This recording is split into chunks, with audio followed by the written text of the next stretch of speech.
نحمدہ و نصلی علی رسولہ الکریم۔ ایک سوال لاہور سے ہمارے پاس ہے کہ کیا قیامت کے قریب حضرت عیسیٰ علیہ السلام دنیا میں تشریف لائیں گے اور آپ نکاح کریں گے، اولاد ہوگی، دنیا میں کتنا عرصہ رہیں گے؟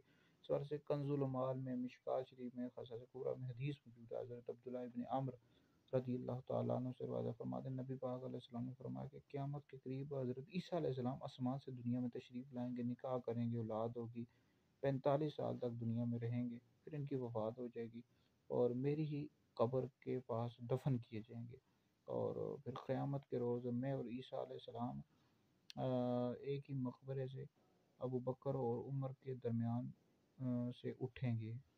تو یہ حدیث بالکل موجود ہے، مفہوم عرض کیا ہے۔ تو حضرت عیسیٰ علیہ السلام دنیا میں تشریف لائیں گے آسمان سے، اور یہ اہل سنت کا عقیدہ ہے، اس کا انکار کرنے والا گمراہ بد مذہب ہے۔ اہل سنت بد مذہب ہے، اس پر بے شمار دلائل موجود ہیں۔ نکاح بھی کریں گے، اولاد بھی ہوگی، اور 45 سال تک دنیا میں تشریف رہیں گے، اور اس پر بے شمار احادیث موجود ہے۔ مطالعہ کرنا چاہتے ہیں بخاری شریف اور دیگر کتب کا مطالعہ کریں۔